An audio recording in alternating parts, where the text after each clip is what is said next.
¿Qué tal, amigos? ¿Cómo están? Muy buenas noches, un gusto en saludarles en emisión más de su programa Viviendo lo Divino. Es un gusto para esta servidora Karina Rivera poder platicar con ustedes sobre el tema que vamos a tener esta noche, sobre el desarrollo familiar y social de niñas, niños y adolescentes. Un tema que la verdad es muy importante porque hay que recordar, amigas y amigos, que estos factores, los familiares y los sociales, marcan mucho lo que es pues la vida presente, pero sobre todo lo que será la vida adulta. Por ese motivo vamos a desarrollar este tema con nuestros amigos de El Jordán, Asociación Civil, que se están integrando como colaboradores aquí en Viviendo lo Divino y que nos van a compartir desde su perspectiva y experiencia. Primero, pues bueno, ya lo que es la teoría, por decirlo de esa manera, de lo que es este tema, pero también nos van a dar técnicas, nos van a dar herramientas para que si nosotros detectamos que en nuestra familia, en nuestro entorno, ya sea con nuestros propios hijos o de familiares o seres queridos, detectamos que hay por ahí algún pendientito que tratar, pues bueno, ¿qué hacer? ¿Cómo manejarlo? Porque eso es muy, muy importante. Entonces, como ya lo justificamos, entonces le vamos a dar la bienvenida a nuestros invitados de esta noche que nos saludan con muchísimo gusto. Y ellos al final nos van a proporcionar sus datos. Esto es con el fin de que nos puedan, ¿cómo se dice? Usted pueda tomar nota, los puedan contactar y ya para tenerlos. Entonces, a ver, aquí estoy buscando la información y a ver, bueno, no hay ahorita, se me extravían, yo ya había visto que me habían mandado sus nombres y cargos, pero háganme el favor de presentarse ustedes mismos, Claro. si me hacen favor. Miren, nosotros somos parte de la Asociación del Jordán. Yo soy el maestro Jorge Ruiz Magaña, soy director de la asociación y también soy consultor familiológico, tanatológico y pedagógico dentro de la institución. Sí, ya los hallé. Adelante, continúe. Muy bien. El nervio. Sí, mi nombre es Juanita Córdoba. Yo soy terapeuta físico-emocional y estamos aquí para ayudarles. Perdón. Muchas gracias, maestro Jorge. Gracias, señora Juanita, por estar aquí con nosotros. Y pues ambos, como ya escucharon, amigos, son terapeutas, son expertos y nos pueden ayudar a responder sus preguntas. Recuerden que bienvenidas las preguntas y comentarios que nos quieran hacer a través de las redes sociales de Viviendo lo Divino y también de guanatosfm.net. Entonces, pues vamos a dar inicio sobre estos entornos familiar y social. No sé si va a comenzar usted, maestro, o señora Juanita, ¿quién de los dos? Sí, vamos iniciando. Bueno, primero tenemos que hacer pues hincapié a qué nos referimos con entorno familiar para de ahí empezarlo a desglosar y entender cuál es el teórico y hacia dónde lo podemos encaminar en materia psicológica. El entorno familiar entonces se va a definir como ese espacio en el cual interactúan miembros de un hogar. Soy específicamente de un hogar porque dentro de ese hogar, bueno, vamos a tener distintos tipos de familias, vamos a tener distintos tipos de contexto, vamos a tener distintos tipos de edades, etcétera, y obviamente la interacción que se haga con ellos va a resultar de alguna manera en un aspecto emocional, ya sea positivo o negativo. Además, en el entorno familiar vamos a ver que hay, la psicología lo maneja desde este enfoque, un sistema. Hay un enfoque sistémico que nos indica que lo que yo haga o deje de hacer va a repercutir tanto en los niños, adolescentes, en las mujeres, en los hombres, en los abuelitos, en todos los que se integren dentro de la dinámica familiar. Por eso es muy importante que vayamos comprendiendo esta parte, porque hace ratito estamos viendo tras bambalinas cuando estábamos poniendo de acuerdo del tema de que también lo que no hacemos, las cuestiones de omisión, sí o sí, también van a repetir porque están dando un mensaje a los niños, a los adolescentes, que obviamente van a tener consecuencias, y repito, a lo mejor unas son favorables, pero quizás otras no tanto. Entonces, bueno, eso es tal cual lo que es el entorno familiar. De ahí, ahorita señor Juanita nos va a platicar un poquito cómo es esta parte en la cuestión del cerebro, porque en el entorno familiar nos vamos a dar cuenta que nosotros vamos a generar una serie de emociones. Ahorita está muy de moda la película de Disney por ahí y que obviamente lo trajo en boga, pero no es exclusivo del momento, sino toda la vida, desde que el niño se está gestando, va recibiendo un mensaje a través de lo que la mamá le va brindando hasta que ya se vuelve adulto mayor y hasta que morimos. Todo ese tiempo vamos recibiendo y vamos transmitiendo.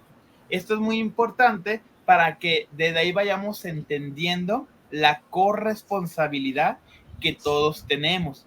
Inclusive yo entiendo que a lo mejor en el caso de los adolescentes todavía no son muy conscientes y tienen una forma muy ególatra de compartirse y de dirigirse, pero justamente es una etapa que ellos se tienen que enseñar a vencer, porque obviamente lo que dicen, hacen o no hacen, sí va a tener al final un impacto en todos, no nomás en ellos, sino en todo el núcleo familiar. Y esto a su vez es lo que lo vuelve complejo, porque al momento en que nosotros tenemos esta situación tan, vamos a decir, enredada, o a veces al revés, no lo suficientemente enredada, va a generar que tengamos problemas de herida de infancia, de malos apegos, de situaciones negativas que se van a repercutir en la etapa adulta. Inclusive, bueno, dentro de las patologías, la mayoría va a tener de raíz la infancia, porque justamente es el momento en el que la personalidad va adquiriendo esa autenticidad, se va formando o deformando, dependiendo del caso que se vaya transmitiendo a través. Si bien tenemos ya por cuestiones monetarias, yo te explico un poquito más de esto, como algo innato, si ya tiene una personalidad como precargada el ser humano, a ser más enojón, a ser más triste, a ser más alegre, sí es cierto, definitivamente es más cierto que las experiencias y más aún las percepciones que tiene de esas experiencias lo marcan. Yo quiero ser muy claro porque eso es muy interesante. Soy tanatólogo y pasa la muerte. Y luego resulta que a un niño se le muere su familia, a su papá, así de plano. Y nos vamos a ver dos casos. Va a haber niños, a los dos niños perdieron a su papá, pero en una situación familiar, la familia pudo llevar un acompañamiento tanatológico, supieron llevar el duelo, hicieron sus ritos espirituales, lo que conllevaba la muerte, y el niño, a pesar de que perdió a su papá, no le impactó más que una pérdida. Pero en la situación donde la familia no pudo, no quiero decir que a lo mejor no quiso, a lo mejor no pudo, no tuvo las herramientas, no contó con un acompañamiento propio, sí se generó en el niño la percepción de una ausencia muy fuerte que inclusive se vuelve un adulto y sigue creando con esta herida de que perdió a su papá cuando es niño. Entonces, es muy interesante de cómo la percepción de lo que vivió, aunque haya sido la misma experiencia, pero el cómo lo vivió un niño y cómo lo vivió el otro, va a tener al final un resultado distinto. Sí, es correcto esto que mencionan y la verdad nos deja pensando porque es algo tan básico, tan sencillo. Hasta el tema se me viene a la mente, bueno, usted, maestro, está citando un duelo, por ejemplo, por la pérdida del padre. Se me vienen a la mente temas de enfermedades en la familia, temas de problemas familiares, divorcios, ándale, ¿cómo todo esto se refleja en el comportamiento del niño y de la niña, y no se diga del adolescente? Pero continúe, es que sí quería puntualizar esto porque nos pareció importante. Adelante. Muy bien. Pues a mí me toca dar lo que viene siendo el tema de lo que viene siendo el sistema nervioso. Que el sistema nervioso, a través de las emociones, pues viene del nervio vago. El nervio vago, todo el niño y todos los adultos tenemos emociones. Esas emociones también tienen afectaciones. Hasta la alegría puede dañar el organismo. El miedo, la tristeza, todo eso lo conlleva a que todo sale del nervio vago. Pasa por todo lo que viene siendo nuestra garganta, nuestros pulmones, nuestro estómago, y esas emociones, si no las puede uno controlar, tiene afectaciones, ¿verdad? Por ejemplo, si un niño en la escuela, por decir, vamos, un niño está en la escuela y no quiere ir a la escuela y dice, mamá, es que cada que quiere ir a la escuela trae vómito, trae diarrea, trae dolor de estómago. Entonces, ¿qué es lo que está pasando con ese niño? Que esa estimulación le está llegando a su estómago. ¿Y qué es lo que está pasando? Que tiene demasiada preocupación por algo, como puede ser tanto el maestro, le puede dar esa preocupación a ese niño, tanto un alumno o otro compañerito, o hay algo que está pasando ahí. Entonces, claro, papá, deben de estar bien atentos, bien atentos, porque ahí es donde deben de fijarse que empieza un problema. Si ese problema lo van dejando y lo siguen dejando, ¿qué es lo que va a pasar? Que ese niño va a terminar internado hasta por una apendicitis, ¿sí? Entonces, tiene sus problemas. Pero también, ¿qué pasa con un adolescente? Cuando empieza a frustrarse, empieza a ser autoritario con papá, con mamá, con maestros. Entonces, ¿qué es lo que está pasando? Que los cambios hormonales también entran ahí. Entonces, también el nervio vago también tiene sus emociones. Entonces, ahí es donde yo sí quisiera que el maestro nos dijera sobre el daño que puede ocasionar dentro ahora sí que de la familia. Sí. Sí. Cuando las emociones se desbordan es cuando empezamos a tener un conflicto. Creo que, y si no lo comento nuevamente, ya socialmente como que empezamos a entender que todas las emociones por sí mismas no son ni buenas o malas. Van a ser positivas o negativas según la dosis en la que se da. ¿Cuándo empieza a haber un problema? Justamente como dice la señora Juanita, cuando ya esta emoción empieza a tener una afectación tanto biológica como emocional, que obviamente va a repercutir en todos. ¿Por qué? Porque al momento en que ya hay una persona enferma, al momento en que hay una persona a lo mejor con delirios, a lo mejor llega una persona que ya no tiene un control sobre su ansiedad, sobre su depresión, sobre su miedo, entonces ya empieza a que los demás miembros de la familia, o una de dos, o se integra y se vuelve chivatoscopio, que es cuando pasa mucho, sobre todo en cuestiones de adicciones. ¿Cómo dijo, perdón? Se vuelve un chivatoscopio. ¿Qué es? La persona que tiene la emoción desbordada, voy a poner el caso de una droga. La persona ya se empieza a drogar y la ansiedad que él tiene lo ve transmitido en esta droga que está consumiendo. Y se vuelve un chivatoscopio porque los familiares, hasta que no se drogó, empezaron a pensar en él, en atenderlo, en qué a poner atención. Sí, y se vuelve complejo porque la mente de la persona dice, mira, porque me drogo, me están poniendo atención. Entonces, muchas veces cuesta mucho trabajo sacarlos de las adicciones, entre otras cosas, no lo voy a minimizar solamente, pero esa es una de las causas, porque inconscientemente el cerebro dice, es que así conseguí que me pusieran atención, a veces conseguí que mis papás no se pelearan o que estuvieran más atentos a mí, etcétera. No generalizo, no ocurre siempre, pero suele ser una tendencia. La persona, la familia que suele tener la patología más fuerte, solamente fue esa, repito la palabra, chivatoscopio, para poder sacar el problema y el núcleo familiar que tenemos. De manera así muy breve, por ética, hoy tenemos una situación de problemas alimenticios y la persona que lo está teniendo, si bien o es la más afectada en este momento, no es la única, y todo el entorno familiar, todos los que están conviviendo con esta persona son responsables de alguna manera de eso, junto con ella, con esa misma persona, igualito. Pero es ahí donde ya las emociones empiezan a entejerse, empiezan a complicarse un poquito, y si no contamos con herramientas para poderlas discernir, empezamos a enfermarnos, a ser agresivos, y a veces no con los otros, ¿sabes? Hasta con uno mismo. Uno se vuelve agresivo con su persona porque no quiere externar o vivir la emoción. También muy importante. Diga. Esto se da también mucho que en la secundaria empiezan con los cigarros electrónicos. Entonces, por moda o porque uno es más que otro es menos, empiezan ahora sí, con el cigarro electrónico dentro de los baños. Entonces, ¿qué es lo que pasa? Que ella empieza a tener una emoción. En ese momento puede ser alegre, pero ¿qué pasa después? ¿Qué pasa después ya cuando se hace una adicción? Entonces, tenemos que ver, y sí se da uno cuenta como papá, pero a veces nos hacemos poquito ciegos, la verdad, ¿Por qué nos hacemos ciego? Porque creemos que, está bien, va a pasar, ya es la edad. Y no, ahí es donde debemos de poner atención en nuestros hijos, en nuestros sobrinos, ahora sí que en todos los adolescentes que están dentro de la secundaria, porque ahí empieza ahora sí que la drogadicción.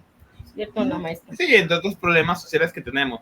Ese es como el mal latente, pero el suicidio también viene por ahí. Sí, ahorita que hablamos de los problemas alimenticios, los problemas de bullying, inclusive, que un niño sea bulleador, por supuesto que significa que algo en la dinámica familiar está mal, que hace que la agresividad del niño la proyecte sobre otros compañeritos. Inclusive hay quien dice que hasta la persona que es bulliada es una persona que no ha sabido marcar límites porque en su familia tampoco le han marcado, le han dicho cómo hacerlo. Cierto. Entonces sí se va volviendo un tema muy interesante porque al fin de cuentas las emociones las podemos razonar, pero realmente ya cuando las estemos viviendo no siempre van a ser como la teoría nos lo dice. Digo, cada quien y dependiendo de la situación vamos a tener una respuesta diferente. Pero al fin de cuentas lo que queremos ahorita invitar, y más adelante hasta vamos a dar unas estrategias para poder apoyar, es que sepamos que hay formas, exactamente. Se puede reconocer, se puede trabajar y podemos hacer cosas tanto en el cuerpo, física, como en la mente, para poder apostar y ayudar a que esta situación negativa no se vuelva una tragedia.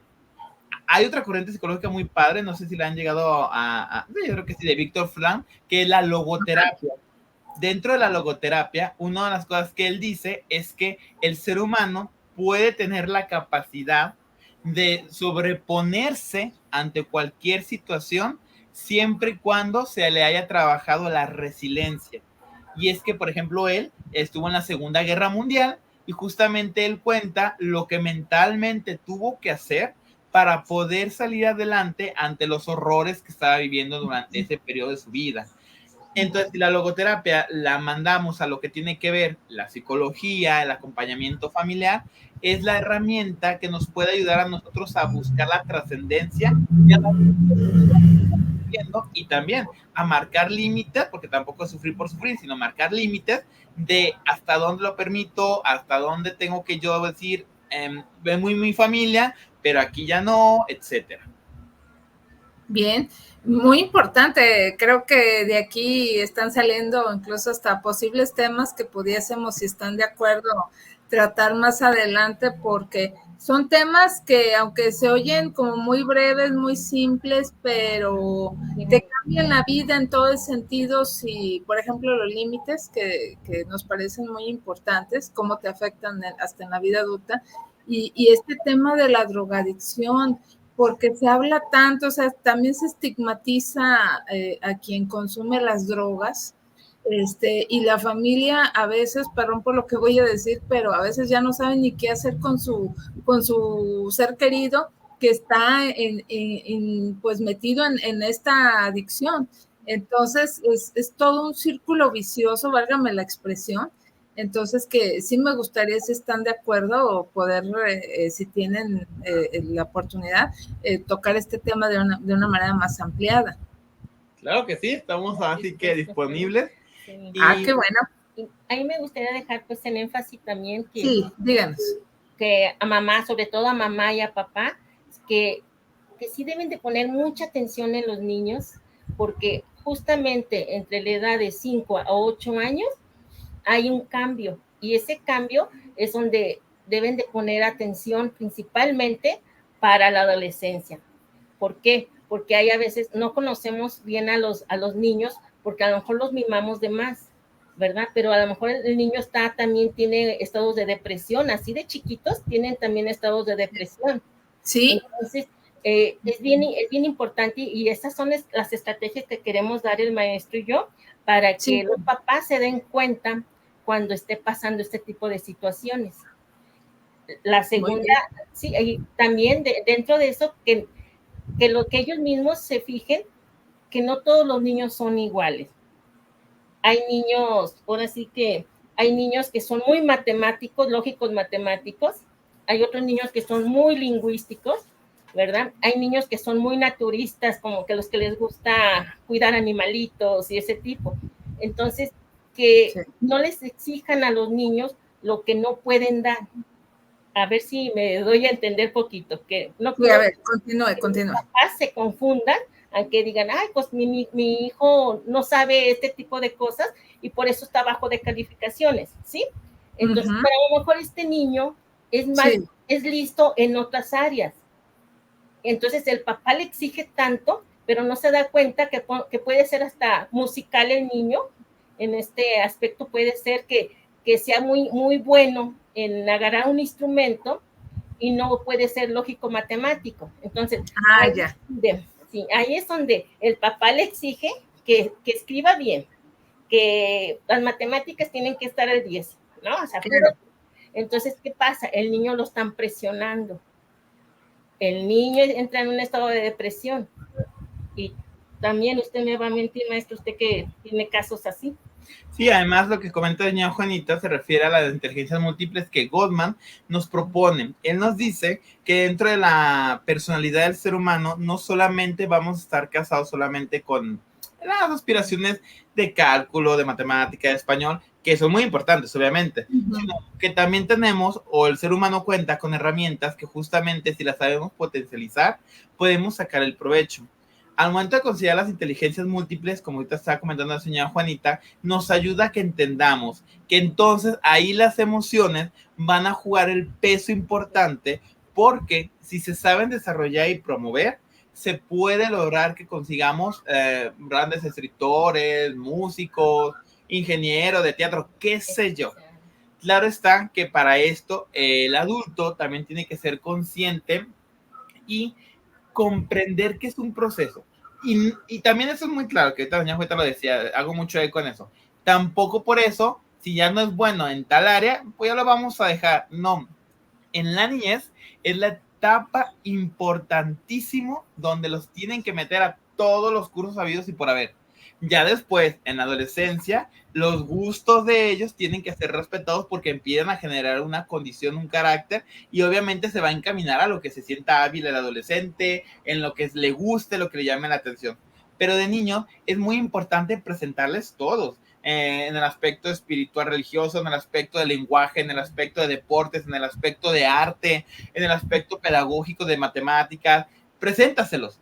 A lo mejor ellos no sabían que tenían esa cualidad y muchas veces nos pasa, bueno, nosotros lo vemos, que vemos gente o adolescentes que si los hubieran encaminado, se me viene a la casa ahorita una alumna, a la gimnasia, la muchacha tenía una capacidad innata, o sea, ella nunca ha ido a la gimnasia y ella tiene una flexibilidad impresionante, pero porque en su familia nunca a nadie se le ocurrió potencializar esa cualidad que la muchacha tenía.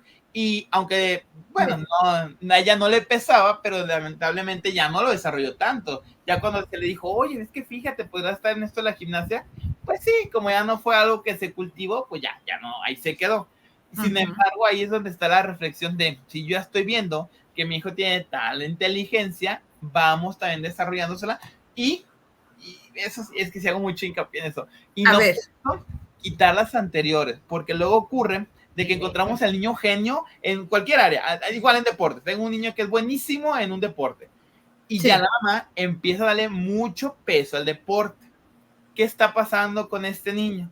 Que ya ahorita se le están atrofiando otras habilidades que sí es cierto, no las tenía tan bien desarrolladas como el deporte, sí es verdad, pero ya se volvió una situación problemática porque me decía la mamá, es que ya ahorita, de hecho pues se llegó con nosotros, ya no me lee fluido, ya tiene tal edad y ya empieza a hacer un problema, porque si bien de niño le costó siempre la lectura, no mejoró, se quedó estancado. Y yo sí le dije a la señora muy honestamente, señora, pero ¿cuántas veces leyó con el niño? No, pues no, ya me dediqué al deporte porque es muy bueno y eso. Y dije, bueno, qué bueno que potencializó la cualidad del niño, eso es excelente, porque al niño le gusta, el niño lo siente como algo suyo, el niño con eso tiene conexión familiar con los demás, pero si descuida las otras áreas, vamos a generar en el mismo niño otros problemas y algún día en el futuro va a chocar con esta realidad y va a decir, híjoles, pues en el caso de la lectura, y es que no aprendí a leer también. Entonces, la familia tiene que también saber barajear sus cartas para equilibrar. Al fin de cuentas, lo más sano siempre es el equilibrio. Sí, tengo una pregunta en este sentido, a ver qué nos pueden contestar. Nos queda clara, recapitulando lo que acaban de mencionar, porque es muy importante esto que ustedes dicen ahorita, que al niño y a la niña se le presenten todas las opciones habidas y por haber. Y bueno, si no puede ir a todas, pues como que las que vean más viables en lo económico, por accesibilidad o lo que sea, ¿no? Ok, las vive y las presenta, pero ¿qué pasa? Porque a veces hay que reconocerlo. Hay padres de familia que también traen la fijación de que es que tienes que estar en esta porque ahí está toda la familia, o porque todos somos con tal formación o con tal oficio, y los enfocan y los encaminan mucho a eso, o te encamino más a lo que está pegado hasta el negocio familiar, por ejemplo. Pero ya no ven eso y en ese sentido se cierran. ¿Con qué profesional o con qué especialista, no sé si es con usted o con quién más, pudieran acudir los padres de familia cuando ya traen ese conflicto de que el papá o la mamá están, no, tiene que ser esto a fuerzas, pero ven que el niño nomás no, o la niña no les gusta, como dicen ustedes, está apático, no tiene ganas de ir? ¿Cómo descubrir si hay algún estudio o algo que se les pueda hacer para darse cuenta cuáles son las habilidades y ya para que no estén torturando al niño ni a la niña en ese sentido? El tema es un poquito complejo porque casi siempre la personalidad de los padres que tienen ese deseo o esa fijación de que cumpla una meta o un sueño no van a ser conscientes de que no es el sueño del niño. Sí se recomienda y obviamente se puede atender con un psicólogo, como lo hemos hecho en el Jordán, pero soy muy honesto, se vuelve muy difícil porque piensan, y casi siempre cuando vienen a la consulta es porque quiero que le diga al niño que entienda que esto es por su bien. Y uno se queda, híjoles, es que no va por ahí, es al revés. Usted debe de entender que al niño a lo mejor le gusta poquito, pero no significa que el niño quiera todo el tiempo estar ahí, o inclusive a lo mejor no le gusta. Pero quien tiene que darse cuenta de que no es por ahí es el camino, es el papá. Algunas ocasiones sí ocurre de que el papá sí termina como entendiéndolo, pero soy muy honesto, casi siempre no. Eso se van dando cuenta hasta la adolescencia, cuando ya el adolescente ya les dijo, ya les botó la escuela, el gimnasio donde estaban yendo, y ahora sí se dan cuenta, híjoles, o así que desperdicié el tiempo.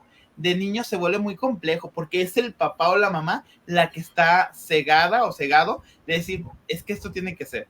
Pero bueno, si alguien se da cuenta y quiere tener la apertura de un cambio, claro, con el psicólogo familiar, con el psicólogo infantil, van a tener esta hincapié de decir, bueno, vamos trabajando el por qué tu adulto se te ha hecho como algo sustancial que se genere esta meta en el niño, pues. Claro. Claro, qué bueno que lo mencionamos. Creemos que siempre es importante. Y bueno, pues ahora sí que sería cuestión hasta de negociar, ¿no? Con los hijos. No sé, ¿en qué periodo de edad recomiendan ustedes que se pueda ya comenzar a negociar con los hijos, que creemos que es lo más saludable? Sí, bien, en toda la etapa del ser adulto sí hay que considerar pues el interés de los niños, pero a partir de los 10 años que ya el niño empieza a generar, y si no le empieza a generar, por eso le vamos a ayudar a generarlo, un pensamiento crítico, es cuando ya puede empezar a tomar pequeñas decisiones encaminado a su persona y va a ser muy sano, porque entonces va a ir generando esos límites y esa autoestima de decir, ok, a mis papás les da importancia mi opinión. Sí se tiene que hacer, repito, un poquito desde antes, claro, al final el papá decide, porque todavía son chiquitos los niños, pero a partir de los 10, 11, 12, ya cuando entra la adolescencia, se tiene que ir paulatinamente cediendo ese rol, esa toma de decisiones. Claro, recordar que siguen siendo menores de edad y va a haber cosas que no se van a poder negociar. Se les llama los básicos de la familia y esto sí, porque sí se tiene que hacer, pero no significa que se tenga que hacer un dogma. Si se pudiera a lo mejor, bueno, vamos a hacer esto porque lo tienes que hacer, pero te lo cambio y después te compenso con esta cosa, o después en esta cosa podemos hacerlo así para que poco a poco vaya viendo ese cambio de libertad. Porque otro problema que tenemos con los padres de familia es que como van avanzando en las etapas, quieren seguir teniendo el mismo ritmo con los hijos y eso no es posible, eso no es sano. Y suele ser, están eso bien arrevesados muchos papás, no todos obviamente, pero muchos, de que cuando son niños les quieren dar mucha libertad y ya cuando son adolescentes los quieren tener aquí amarrados y controlados. ¿Qué creen? Error, esto no funciona, no va a funcionar, tiene que ser al revés. Cuando son niños hay que estarlos conduciendo, formando, acompañándolos y poco a poco los vamos a ir soltando. No es sopetón, pero sí poco a poco para que cuando ya mi hijo tenga los 18 años, él ya sea consciente, tome sus propias decisiones y asuma sus responsabilidades. Tenga seguridad. Exactamente. Ah, bien, bien, eso también súper importante. ¿Y qué pasa con la adolescencia? Aprovechando pues que estamos aquí con ustedes, con su expertise, ¿qué pasa en la adolescencia? Porque la queja recurrente es que ya no me hace caso, es que ya no me obedece, es que ya tiene su propia opinión, es que dice que todo lo que yo digo no está bien, es que dice que yo le impongo, o sea, que todo es en contra. ¿Qué hacer en este caso con el adolescente? ¿Cómo comunicarse con él? Yo sé que ese es otro tema muy importante, pero así que, ¿qué recomendaciones darían al adolescente para que entienda? Porque también como que no tienen ganas ni de respetar ni seguir a las autoridades, dígase maestros u otras instancias que no sean los papás, porque ya se sienten muy grandes, muy adultos. Sí, a esa edad son niños muy frustrados y sobre todo la tecnología. La tecnología ya nos sobrepasó en tiempo de, ahora sí que ellos están metidos todo el tiempo. Y yo siento que sí, que como mamá o papá, darles nada más cierto horario. ¿Por qué? Porque es muy bueno. Así como es buena la tecnología, es un poquito mal para ellos sobre la adolescencia. Normalmente como son niños frustrados, con todo el mundo van a pelear, hasta maestros, papás, hermanos, todos. ¿Por qué? Porque está la adolescencia, está un cambio hormonal y no es que digan es un niño malo, sino que ahora sí que sus mismas hormonas hacen que el niño sea así. Entonces ahí sí debe de ser el papá muy cuidadoso en la educación, con buenos ejemplos, sobre todo con buenos ejemplos. Ahí es claro. Sí, tenemos ya la situación de que se vuelve el espejo de los padres. Si el papá tenía cierta cualidad o defecto, el adolescente lo potencializa y es cuando choca, dice, híjoles, es que la verdad, yo era así o peor a su edad y ahorita que es al revés, me duele, me fuerza. ¿Qué tiene que hacer el papá? El papá tiene que empezar a generar esa conciencia de que ese adolescente, como dice doña Juanita, trae sus propios cambios biológicos de frustración emocional. Entonces, papá tiene que tener la resiliencia de entender que está formando a un individuo que ahorita no se quiere formar. Eso es lo primero que tiene que ir viendo y no tomarse personal las situaciones en donde digan, ay, te aborrezco, te odio, me quiero ir de la casa, etcétera, porque literalmente es una fase. Muchas veces todavía no son tan conscientes, aunque al final de la adolescencia ya lo hacen con dolo, chantajean, hacen mucho el chantaje emocional a los padres y luego entonces me voy a ir de la casa, es que entonces ya esto, etcétera, y muchas veces los padres caen en ese juego vicioso y se va convirtiendo en estira y afloja, estira y afloja. Sí es cierto, ya tienes que negociar en esa etapa, es verdad, ya no puedes imponer todo, pero volvemos a lo mismo, tiene que haber los irrenunciables que sí o sí se van a seguir, a lo mejor con algunas variantes, a lo mejor distintas cosas, pero entender que ya estamos en un proceso de cambio y que va a seguir cambiando y va a volver a cambiar. Los padres, cada etapa que los niños van avanzando, se tienen que volver a sentar y replantear. A ver, ya es una nueva etapa. Ya no puedo fingir ni debo fingir que sigue igual. Ahorita ya es un adolescente.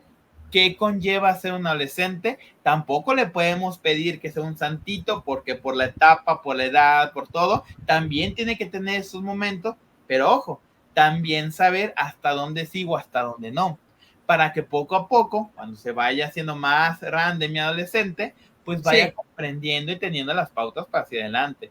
Y yo siempre la primera recomendación que le digo a los padres de familia cuando vienen a tratar con un adolescente es, ya se autodiagnosticó en paciencia, en resiliencia y en capacidad de cambio, porque es una otra etapa, Ya olvídate del niño que tuviste, ya es un adolescente. Ojo, no es un adulto, porque luego también hay papás que me brincan. No, entonces ya que madure. No, tampoco le puedes pedir eso. O sea, sigue siendo... Exactamente.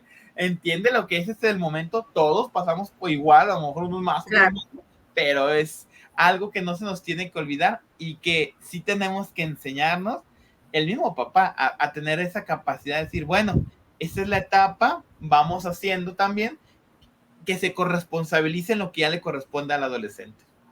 Ah, bien. Qué bueno que lo mencionan porque creemos que sí es importante. Y luego me viene a la mente con esta etapa de la adolescencia que estamos hablando, el tema del entorno social. Brevemente, porque sabemos que este tema y lo estamos percibiendo todos aquí, luego ya tengo preguntas y comentarios de nuestros amigos, el tema de las redes sociales con el adolescente, ¿qué nos pueden decir al respecto? ¿Cómo debe de tener sus propias redes? El tema de la supervisión de las mismas, el celular, brevemente, ¿qué nos pueden decir? El tema del celular y de las redes sociales empieza a ser paulatino. Sí deben empezar a generar esa parte de redes sociales porque volvemos a lo mismo, el adolescente también se tiene y quiere sentirse integrado a los demás, pero sí tenemos que ser muy alerta y tiene que llegar a un punto en que al fin de cuentas quien controla el celular es el padre de familia. Sí respetar cierta privacidad, estoy de acuerdo, pero si tú me das motivos, si hay situaciones de alerta, no me voy a esperar a ver si te parece, te voy a revisar el celular porque sigue siendo menor de edad y porque yo soy responsable de ti. Pero eso le tiene que ir dando y que se vuelva como una parte responsable. No todo el tiempo, pero tampoco ser ajenos a. Tenemos que empezar a buscar ese equilibrio con el adolescente y empezar a decir, mira, pasó esta situación, se te encontró tal contenido, tal cosa, no estás siendo responsable, pues con todo y pena se retira un rato. Ya sería absurdo decir que se los vamos a quitar para siempre porque pues el adolescente va a buscar otra manera de ver contenido, de acercarse a las redes. Tampoco podemos decir, ay, no, o sea, también tenemos que entender eso en el mundo que estamos viviendo. Sí. Pero sí que se vaya jugando esa regla y que empiece a haber un límite. Siempre eso es lo importante, que haya un límite, sea como sea, siguen siendo nuestros hijos, siguen siendo menores de edad y siguen siendo o estando en nuestra tutela. Bien, si me permiten, voy a leer algunos comentarios y preguntas, ya si surge algún otro punto ahorita lo abordamos. Tenemos a Bar Bombero que dice excelentes servicios que brindan en el Jordán, muy profesionales. Gracias. Margarita Domínguez les manda muchos saludos. A Bar Bombero agrega, todavía tienen cupo para los cursos de verano de niños, ya que mis hijos quedaron encantados con las diversas actividades del año pasado. Sí, ahorita tenemos la comercial, pero justamente estamos en etapa de inscripciones.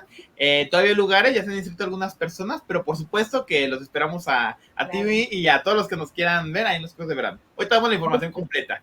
Sí, ahorita esperemos al final para que nuestros amigos que están en Guadalajara puedan aprovechar esta oportunidad, recordando que, bueno, nos escuchan en México y en el mundo. Entonces, ahora sí que para los amigos de Guadalajara, ahorita damos la información. Mari Castillo dice, excelentes temas como cada miércoles. También quiero aprovechar para agradecer el disco que me gané. Sí, se ganó un disco la semana pasada. Vivo todo lo que se comparte. Muchas gracias. Gracias a ti, Mari. Antonio Contreras González dice, en las escuelas algunos maestros pueden ser fomentadores del bullying en los niños y esto es llevar estas afectaciones a la vida adulta. Pues sí, también hay maestros que torturan y abusan de sus alumnos, ¿no? Lamentablemente. Sí, es una situación que se da, pero volvemos a lo mismo. También ante este tipo de situaciones es donde las familias tienen que entrar al juego y si es el caso, si realmente existe esto, pues poner un alto en la misma escuela, con el director, con que se tenga que generar, porque no es correcto. También entender que en esa parte de la corresponsabilidad, también el mismo alumno debe ser capaz de discernir cuándo sí es bullying y cuándo es disciplina, porque también solemos empezar a confundir términos y en la educación se suele dar mucho esto. No digo que no pase, yo sé que sí existen casos donde el maestro es el mal ejemplo, pero también existe el caso donde se malinterpretan las intenciones de lo que hace el formador y se considera bullying a una situación de franca disciplina. Bien, hay una pregunta que está surgiendo en este sentido, pero quisiera leer un par de comentarios antes de hacerla. De Marcos Antonio Contreras González, dice: muchos tipos de inteligencia. En mi tiempo solo se valoraba la inteligencia abstracta. A mí se me consideraba como de bajo rendimiento. Sin embargo, tengo desarrollada la inteligencia musical y en el área médica. Ahí está un ejemplo de lo que hablábamos hace un momento. Y Erika Velasco nos manda un corazón. Muchas gracias. Gracias. Y la pregunta en este sentido de lo que estábamos comentando de los profesores, bueno, ¿cómo pueden darse cuenta los maestros? ¿Cómo pueden darse cuenta? A ver, déjenme ver cómo planteo esta pregunta. ¿Cómo pueden darse cuenta los padres de familia o cómo pueden estar al pendiente del rendimiento, primero, del rendimiento escolar de sus hijos? No solamente revisando las tareas, sino a lo mejor asistiendo a las juntas de padres de familia, pero cómo están en un seguimiento más activo, sin hacerles las tareas, porque me he cachado padres de familia, no quiero dar nombres, porque no es la hora de andar diciendo quién hace la tarea o no. Pero hasta dónde pueden ayudar sus papás a hacer las tareas a sus hijos y cómo ayudarles a sacar un mejor rendimiento. Y sí es cierto, ese tema de las calificaciones que no nos queda claro, nos gustaría que nos expliquen muy bien ese tema de por qué existen las calificaciones, porque luego hay mucha frustración y mucho estrés en ese sentido. Uh-huh. Y el otro punto también con relación a la escuela, cómo el padre de familia le tiene que enseñar a los hijos de que, pues, la escuela vas a que te enseñen cosas, también aquí en la casa te formamos, pero como que no hay esa diferenciación. No sé si nos puedan hablar de ambos puntos. Primero el de las calificaciones. Sí, el motivo de las calificaciones tenemos que entender que es porque estamos dentro de un sistema educativo. Aunque en corrientes pedagógicas recientes se ha valorado y se ha dicho que ya no tiene que ser lo más importante, van varias reformas, ahorita estamos con la nueva escuela mexicana, pero tuvimos aprendizaje clave, tuvimos enfoque humanista, y en todos estos nos dicen que ahora lo importante es el conocimiento, el aprendizaje, etcétera. Sin embargo, a la hora de la practicidad, para bien o para mal, las calificaciones siguen siendo la manera rápida de un cálculo, de poder demostrar lo que se trabajó. No quiero decir que lo que se aprendió, pero sí lo que se trabajó y lo que se hizo. Tendrá que cambiar todo el enfoque y todo el sistema para poderlo generar y que sí se pudiera llevar una educación donde el proceso sea lo más valorado. Porque, ojo, en ese tema chocamos con el ideal, con lo real. Ahorita ya no queremos que los niños hagan exámenes, que no se fomente la memorización, sino que sea a través de proyectos, trabajos, socialización, y está bien. Pero el problema tenemos que al momento, y yo lo digo en la carrera del maestro, el niño que quiera ser maestro, sí o sí, porque el sistema lo dice, el gobierno lo dice, tiene que pasar su examen de oposición. ¿Qué pasa con este niño que nunca hizo examen? Se va a frustrar, porque nunca le hiciste un examen. Entonces, aunque sí es cierto que tenga la habilidad, tendrá que cambiar el sistema para que entonces dijeras, bueno, sí es cierto, ya queda inválido la calificación, ya queda inválida el examen. Pero mientras el sistema o la estructura no es así, el quitarle la capacidad al niño de poder resolver, sí, ¿por qué no? También de que se angustie un poco, de que tenga esa parte de estudiar, de eso, le estás limitando y volvemos a lo mismo. En algún tiempo, para algún trabajo, para alguna situación, lo va a necesitar. Decir que van a desaparecer en tiempos futuros exámenes sería mentirnos, porque ya han pasado muchos años, seguimos todavía con esta idea. Sí es cierto, qué bueno que nos dimos cuenta que no es lo único ni lo mejor, pero es una realidad. Y en las cuestiones psicológicas no nos podemos casar con un sueño. Tenemos que saber que eso es lo que nos está tocando vivir. En la educación es lo mismo, esto es lo que nos está tocando pasar. Y las tareas, las calificaciones, los exámenes, si bien no tienen que ser la base completa, porque estoy de acuerdo que no va a ser la única manera de saber si el niño aprendió o no, sí se tiene que seguir porque así es nuestro sistema. Tendremos que empezar a mover otras cosas y bueno, ya conlleva hasta cuestiones políticas. Pues sí, bueno, pero por lo pronto creemos que a lo mejor los padres de familia tendrían que trabajar de una manera más comprometida con los hijos en el sentido de estar vigilando, que se enlaza a la siguiente pregunta de alguna manera, ¿no? ¿Cómo estar más al pendiente para ayudar a los hijos y ver el rendimiento? Y educación de la formación, ¿cómo pueden estar más al pendientes? Porque luego hay como una, no sé si una creencia, creemos que está mal enfocada, de que la educación es exclusiva para la escuela. Y que ahí se van a educar y se van a formar como si fueran un recipiente donde ahí les van a echar el conocimiento a sus cabecitas. Sí, y fíjate que esa idea tiene razón, los mismos padres de familia la siguen fomentando. Sí. Y ahora es donde el padre y la madre tienen que empezar a darse cuenta, siempre fue igual, pero ahorita con mayor hincapié de que ellos también son corresponsables, como todo en la sociedad. Si el niño tiene un éxito académico, va a ser gracias a la capacidad del niño, a la capacidad del maestro en turno y a la capacidad de los padres. También al revés, si por algo el niño tiene alguna falla o hay una situación donde le va mal, hay que reconocerlo, el niño tiene su responsabilidad, claro que la tiene, el maestro también tuvo su responsabilidad y los padres de familia también jugaron su responsabilidad. Todos, nadie se salva. Entonces, en esta parte los papás tienen que ser más comprometidos en lo que se está enseñando. No quiero meter porque es un tema un poco amplio, un poco polémico, pero honestamente ahorita en el sistema educativo estamos muy mal, honestamente lo estamos. Y si los padres de familia no ponen ese plus a lo que se hace, los maestros, y lo digo como maestro yo, estamos limitados. Sí. Ya tenemos protocolo, ya tenemos ciertos estatutos que ya no podemos pasarnos de ahí, y aunque sabemos que hacen falta, no, ya no le muevas. Ya el papá sabrá si le quiere decir o no. Entonces te queda así como que, uy, se va volviendo como complejo, y ya solamente, ¿qué te queda a ti como docente? Pues esperar que el padre de familia sea consciente y le pueda dar ese empujoncito que lamentablemente la escuela cada vez ha podido hacer menos por el mismo sistema que nos ha enrollado en esto. Pues sí, pero bueno, esperamos que este comentario logre generar conciencia entre los padres de familia que nos están viendo y nos estarán viendo en los podcasts y posteriormente, para generar esa conciencia, porque sí es muy, muy importante estar pendiente y no solamente como estar fingiendo que lo estamos cuando no lo hacemos. Y algo más que nos esté faltando, porque sí vemos que este tema nos está dando mucho para dar, pero casi es tiempo de concluir para que nos platiquen de sus actividades. Nos gustaría compartir una estrategia, ahorita la señora Juanita les va a dar en cuestiones biológicas, porque al fin de cuentas el cuerpo habla, así que vamos. Sí, a ver. Para evitar que los niños se depriman, porque si hay niños con depresión, hay que evitar, ahora sí que vamos a tener que utilizar las manos, mamá o papá o hasta el mismo adolescente. Los niños no, sí tiene que ser mamá y papá.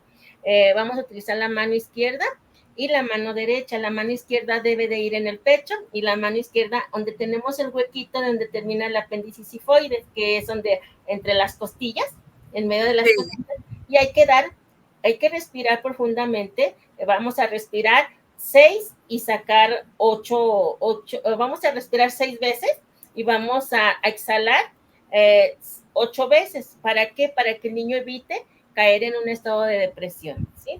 Y los papás lo pueden ayudar. Entonces hay que, ahora sí que respirar y darse masajito, tanto en el pecho como en donde está el apéndice sifoide, para que eviten que los niños se depriman, los niños empiecen a vomitar, los niños empiecen a tener diarrea cuando van a la escuela, ¿sí?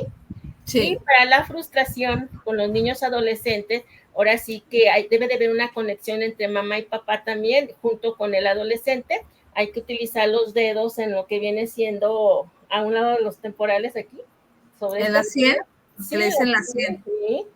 Vamos a utilizarlo como si nos estuviéramos jalando nuestros ojos, y eso va a quitar la frustración. Y vamos a dar 7, ahora sí que 7 formas circulares vamos a hacer, y vamos a respirar 9-11. Así se llama, 9-11. Respiramos 9 y sacamos en 11. Y eso, el niño ya no va a estar tan frustrado, el adolescente, perdón. Bueno, muy, muy interesante. Entonces, para tomarlas en cuenta estas recomendaciones, ¿iba a decir algo más, maestro? Bueno, y en parte psicológica hay muchas estrategias, pero brevemente les compartimos una, que es la biblioterapia. Consiste en que a través de los cuentos se le vaya enseñando a los niños posibles futuros, detener el cuento, preguntarles qué crees que va a ser el protagonista, qué harías tú, cómo te sientes con esto, finalizar el cuento y llevar a la reflexión. Oye, ¿tú cómo lo podrás aterrizar en tu vida? Oye, ¿te sientes identificado con el personaje? Oye, ¿cómo ves esta situación? La biblioterapia se utiliza para situaciones de abuso sexual, se utiliza para situaciones de duelo, se utiliza para situaciones de problema de lenguaje, de divorcio, de que llega un nuevo hermanito, de que te cambias de casa. Es increíble y es buenísimo. También se puede con el adolescente, pero se vuelve complejo. Pero con el niño es así que por añadidura, queda excelente. Y es un consejo que yo doy siempre: los cuentos son algo maravilloso, son algo que nos enseñan, incentivan la imaginación, pero son todavía más maravillosos cuando se comparten en familia. Cualquier cuento. Sí, bueno, no, ahí entra en un debate. Tendremos que checar el cuento y la intención. Sí. Pero ejemplos comunes de cuentos que pueden servir. Por ejemplo, es que depende de la situación. Cuando es una persona que alguien falleció, tenemos que ser muy cuidadosos y le vamos a transmitir al niño en qué cuento. Hay un cuento que se llama El pato y la muerte. Este está padre porque conlleva y trata la muerte y el camino que hace este patito para poderlo generar.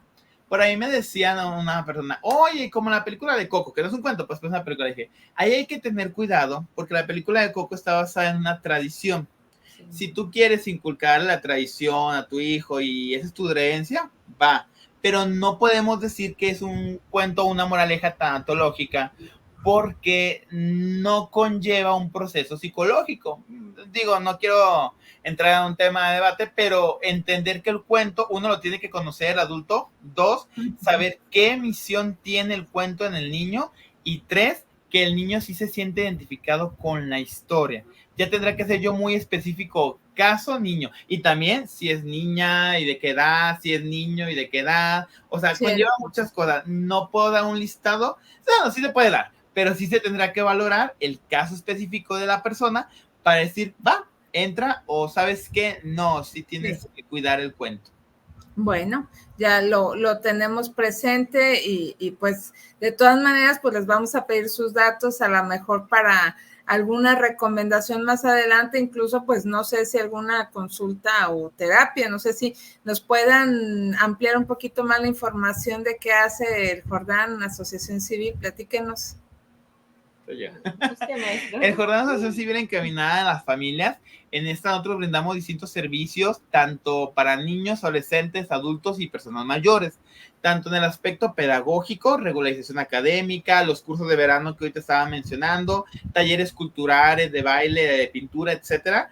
También generamos cuestiones de salud física y mental. En las cuestiones físicas, pues señora Juanita es nuestra terapeuta, realiza terapias alternativas, sanación, también masaje, etcétera. Pero en la parte también de salud mental, psicólogas infantil tenemos, de terapia de lenguaje, terapia de pareja, consultoría familiar, tanatología que el servidor acompaña.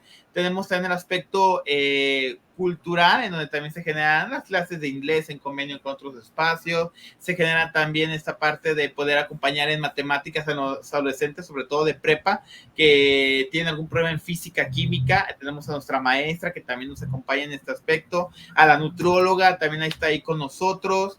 Tenemos ahora sí que varios servicios que vamos generando, y estamos ubicados aquí en Guadalajara, en la calle José María Gómez, 680, entre Jesús Urueta y Manuel Paino, en la colonia San Juan Bosco.